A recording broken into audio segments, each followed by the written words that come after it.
Salam sehat, selamat hari Minggu juga teman-teman. Kembali lagi di channel gua. Di edisi kali ini gua akan bahas dua topik.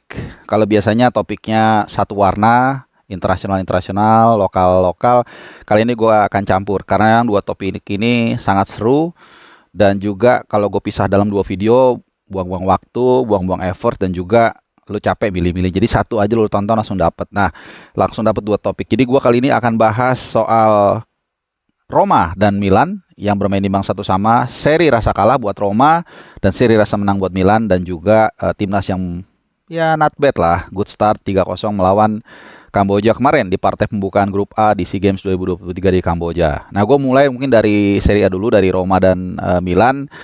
Seperti yang gue katakan tadi, ini adalah seri rasa kalah buat Roma karena kalau kita lihat dari prosesnya gol, Roma sepertinya sudah akan mengantongi kemenangan yang sangat penting di laga six pointer ini.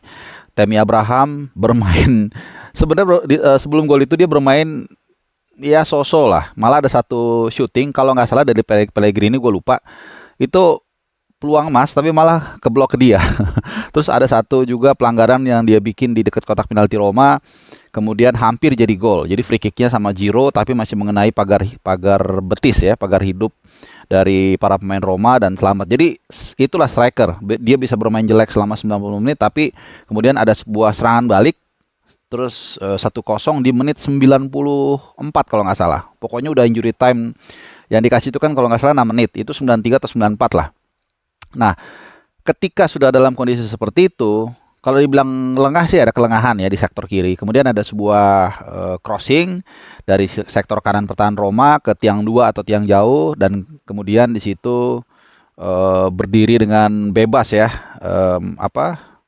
si Salamakers dan langsung dihujamkan menjadi gol yang sangat luar biasa. Ini golnya menit ke benar-benar nih kalau to be precise ya, kita lihat menit ke 94 sekian lah. Jadi udah mau habis sebenarnya. Kita lihat ya. Supaya nggak salah banget. 90 plus 7 malah. Jadi sudah 96 lah pokoknya. 96 lewat dari Rafael Leao. Nah, gue kasih kredit tersendiri buat Rafael Leao yang di pertandingan kemarin juga luar biasa ya. Membuat dia beruntung ada di sisi kiri. Karena kanan pertahanan Roma cukup solid. Sebaliknya juga kita lihat kebobolan yang terjadi ini kan dari sektor kiri. Spina agak sedikit lengah sehingga berdiri bebas. Salamakers flashing dengan kaki dia pakai kaki dalam ya, flashing nggak terlalu kenceng tapi kemudian kalau nggak salah tuh lewatin kolongnya Rui Patricio ya dan akhirnya gol 1-1 ya. Udah hasil yang tidak mengubah posisi klasemen karena sama-sama memperoleh poin 57. Cuman yang tertawa di sini ya jadinya bukan tertawa lah, senang Atalanta dan Inter di bawahnya. Walaupun, ya bukan walaupun, Atalanta artinya kalau nanti, Inter kalau menang nanti poinnya kan dia satu pertandingan sisa, dia bisa sama AC Milan sama Roma, jadi 57, 57, 57. Kalau Inter nanti menang di one game in hand-nya, ya. Tapi lagi-lagi menurut gua sebagai pendukung Roma dengan skuad seperti ini, gua tetap puas lah. Roma ada di kisaran 45 besar karena poinnya kan nggak beda dengan Milan ya, sama-sama 57 dan juga ada di semifinal Europa League. Oke, kita ke timnas sekarang. Ini yang kalian tunggu-tunggu ya. Timnas menang 3-0 ya. Secara permainan bergelombang. Jadi start pertama tidak terlalu bagus, ya wajar lah gugup kalau kata peribahasa Jerman itu yang pertama itu selalu susah. Segala sesuatu ini aja gue take sebenarnya udah 3 kali nih. Tadi openingnya salah-salah terus. Ada macam-macam. Tapi ya itu harus dimulai untuk mendapatkan hasil tersebut. Kagok kemudian nggak jalan. Tapi satu yang gue berikan apresiasi. Oke, kita turun minus 1-0 ya, menang dari gol Marcelino Ferdinand. Ini gol yang sangat cantik dan di sini menunjukkan bahwa secara taktik mungkin kita tidak bisa mendobrak pertahanan Filipina sampai akhirnya kita keunggulan individu ini berbicara melalui gol dan juga umpan yang sangat cantik dari Ilham Rio. Ini di menit ke-45-an lah ya. Dan ini gol yang sangat penting. Gue selalu mengatakan gol di akhir babak pertama ini adalah gol psikologi. Jadi sangat memboosting moral yang menciptakan gol dan juga sedikit mengganggu mental yang kebobolan. Nah, satu yang gue berikan apresiasi buat Indra Safri ya adalah dia cepat melakukan improvisasi. Kelly Stroyer, gue kan kebetulan yang bawain acara juga di RCTI Plus.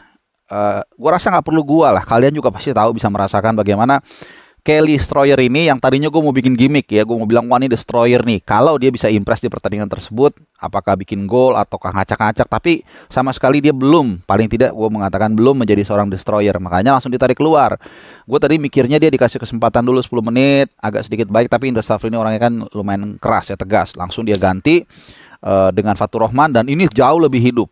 Karena Fatur Rahman biasa bermain kalau istilah dulu itu kanan atau kiri luar. Jadi orang bilangnya bukan back sayap ya, tapi luar, either kanan atau kiri. Dia kan kanan luar di Borneo biasa kan, dan mainnya bagus banget. Jadi dia bisa intinya bisa back kanan dalam formasi 4-4-2, bisa juga sayap kanan dalam formasi 3-5-2. Bahkan juga bisa sebagai wing kanan sebenarnya. Dan ini dikepung habis-habisan, dan pengepungan ini secara nggak langsung juga membuat atau memaksa lawan melakukan kesalahan, ada peluang di sana. Kemudian Irfan Jawari juga dimasukkan. Gue udah pas offline gue udah bilang Irfan Jawari ini soon or later pasti dimasukin, karena di Persis Solo dia juga persisten gitu loh, ngotot mainnya, dan ini diperlukan sebenarnya dalam sebuah tim, apalagi tim yang muda. Itu kadang-kadang ya skill perlu juga, tapi ngotot itu yang kadang-kadang diperlukan, dan itu terbukti berkali-kali dia menekan dan akhirnya ada gol. Nah, setelah 2-0 kita jadi lebih tenang, dan kemudian ditutup dengan gol yang sangat luar biasa dari tadi super sub. Jadi 2 super sub yang mencetak gol. Fatur Rahman, umpannya juga dari Rio Fahmi. Nah, kemudian inilah kebiasaan bangsa kita. Kemudian terpecah, ada yang setuju nggak setuju dikatakan Rio Fahmi. Ya gue bilang kalau gue objektif aja nggak ada masalah. Memang Rio Fahmi bagus kok mainnya, sehingga ya inilah yang dinamakan hierarki kompetisi ya. Gunanya kompetisi ini, Rio Fahmi gue tahu mulai diorbitkan di Persija itu kalau nggak salah 2-3 tahun terakhir lah ya, kurang lebih.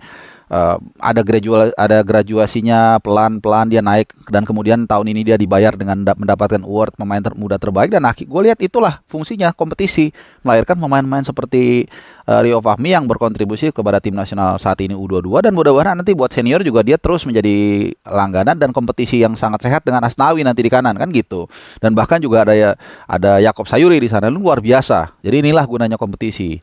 Jadi nggak usah lah kita apa-apa terpecah ya, makan bubur aja berantem gara-gara diaduk sama nggak diaduk. Ya kalau bagus enggak, mau dia dari Persija, mau dari PSMS kayak, mau dari Persipura, mau dari Persela Lamongan, ya bagus bilang bagus, jelek bilang bagus. Jadi kemarin menurut gue malah man of the match-nya Rio Fahmi. Kenapa? Dia bagus bertahan juga, walaupun gue harus memberikan kredit poin buat Rizky Ridho, terlepas dari penaltinya nggak masuk ya, nanti gue akan bahas sedikit juga, tapi dia bermain sangat solid.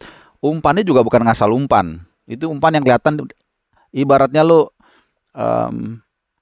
pernah kan lo ngelihat yang pernah dengar cerita kan yang tukang las kapal laut itu yang dibayar $20.000, kemudian protes yang punya kapal, terus dia bilang ya gue bisa benerin ini karena gue udah punya pengalaman 20 tahun atau 30 tahun lah, seolah-olah gampang. Nah, Rio Fahmi juga gitu, seolah-olah lo gampang lihat yang umpan gitu, ngasal tuh kali, makanya Ferdinand bisa samber atau Fatur Rahman enggak, karena itu kita nggak ngelihat bagaimana mungkin dia sejak kecil dia bangun pagi, latihan, bahkan juga menjaga asupan makanannya, sehingga dia akhirnya bisa melakukan umpan yang mungkin sebagian orang mikir ya itu kan cuma asal angkat doang. Itu enggak. Jadi kita harus belajar menghargai juga kontribusi dan sumbangsi dari para pemain tersebut ya. Jadi 2-0, 3-0, menurut gua ya Rio Fahmi adalah man of the match ya. Selain dia memberikan 2 assist, berkali-kali dia juga membantu ke atas, bertahannya juga dia bertanggung jawab ya, karena dia juga menjaga gawang Hernando Ari dalam keadaan clean sheet. Hernando Ari juga bagus, ada satu peluang dari lawan Filipina ketika melakukan serangan balik, tapi dia mampu menghalau karena dia berdiri di titik yang pas antara posisi dia dan juga garis pertahanan, sehingga dia cepat menghalau. Nah, terkait dengan penalti Rizky Ridho, menurut gua kalau gue ada di preskon, gue akan bertanya, sebenarnya yang memang penalti taker itu dia atau ada orang lain? Nah, kalau ada orang lain, apakah ada indikasi dia yang meminta karena dia merasa kapten? Nah, ini yang kita nggak tahu. Jadi gue belum bisa menilai. Tapi memang kalau kita bicara letter luck, seharusnya yang mengambil di sana menurut gue harusnya Ramadan Sananta. Kenapa? Karena pertama Marcelino kan udah cetak gol. Kasihlah kepada Ramadan Sananta supaya dia punya rasa kepercayaan diri yang tinggi. Atau ya kalau nggak Marcelino Ferdinand. Tapi kalaupun intinya adalah harus pemain depan. Tapi gue lebih milih Ramadan Sananta. Karena kan harus berbagi. Bukan tidak mungkin nanti pekan depan Marcelino lagi turun, Ramadan Sananta nanti yang bisa mengisi gap tersebut. Nah, itu modalnya apa? Ya dengan kepercayaan diri, dengan dia mencetak gol di awal pertandingan pertama tadi gitu. Jadi ada kolektivitas lah. Nah makanya setelah pertandingan kelihatannya dia, kalau gua nggak salah baca ya gesturnya, ya senang tapi masih ada dalam pribadi dia. Mungkin untuk tim dia senang, tapi untuk diri dia merasa kurang puas. Nah jadi itu sih gue agak bertanya-tanya kenapa Rizky Ridho yang ngambil, dan gue belum bisa memberikan apa namanya pendapat. Nah terkait dengan persaingan di SEA Games sendiri, sekali lagi ini baru satu dari berapa, 3, 4, 5, 6 atau 7 langkah ke depan ya. Jadi ini far from over, but it's a good start ya. Seperti kata-kata mutiara yang sering gue ucapkan, it's not how you start the game but how you end the game. Jadi tapi selamat buat teman-teman tim nasional U22. Semoga kita nanti bisa, selanjutnya kita akan menghadapi Myanmar ya, tanggal hari Rabu kalau nggak salah. Kemudian melawan Timor Leste. Nah ini dua pertandingan yang penting. Kenapa? Karena gue lihat kita memang mainnya belum kompak. Ya itu kita akuin. Tapi kita cukup beruntung tahun ini karena kita dikasih grup yang mudah. Kemudian jadwalnya juga enak. Jadi yang gampang dulu, kemudian terakhir nanti yang susah Kamboja tuan rumah. Jadi kalau kita bisa memaksimalkan 3 pertandingan ini bisa menang, artinya kalau 3 kali menang kan pasti lolos. Nah pertandingan terakhir kita bisa melakukan improvisasi. Apakah memberikan minute play bagi pemain yang masih sedikit minute playnya, atau membuat kompak pemain inti tanpa harus ngotot mendapatkan cedera atau kartu kuning. Nah baru nanti di babak semifinal tinggal kita banyak berdoa ya. Oke itu dulu deh pemaparan gue terkait hasil di Serie A dan juga di Timnas. Oh kalau soal line up sih sebenarnya sedikit sebelum gue tutup, memang ini sesuai prediksi gue ya. Sayang gue nggak sempat bikin previewnya. Gue waktu itu sudah berpikir pasti Indra Safri akan menampilkan pemain terbaik dengan pengalaman yang paling tinggi, karena ini pertandingan pertama walaupun lawannya gampang, patut atau perlu untuk meningkatkan kepercayaan diri dengan menampilkan pemain yang punya berpengalaman, yang punya mental, punya skill, dan memenangkan pertandingan. Dan terbukti itu diraih dengan sangat baik ya. Dan Marcelino Ferdinand kita lihat memberikan kontribusi yang luar biasa. Jadi nggak percuma dia merantau ke Belgia, dan gesturnya pun di klubnya, lu yang lihat potongan videonya di Dainse, walaupun dia baru mencetak 1 gol, tapi kelihatannya sangat nyaman, sangat percaya diri. Ada dia yang megang toa itu kan lu pasti ngelihat, dan dia juga ada yang memberikan speech di ruang ganti. Kalau gue lihat berarti istilahnya dia naik kelas 1 step lah untuk urusan mental dan percaya diri. Jadi ini yang gue lihat ya, walaupun secara penampilan ya mungkin butuh waktu ya. Mungkin Pratama Arhan yang agak sedikit gue kasih catatan, karena memang gue nggak terlalu mendapatkan informasi soal dia. Tapi yang jelas kalau dilihat dari minute playnya sih cuman baru 1 kali main, dan kemarin pun kelihatan memang agak sedikit turun ya. Performanya wajar karena dia tidak mendapatkan competitiveness game yang cukup ya, walaupun tetap dia punya pengalaman dan juga punya skill. Oke, terima kasih itu pemaparan gue, semoga bermanfaat. Terima kasih dan salam sehat.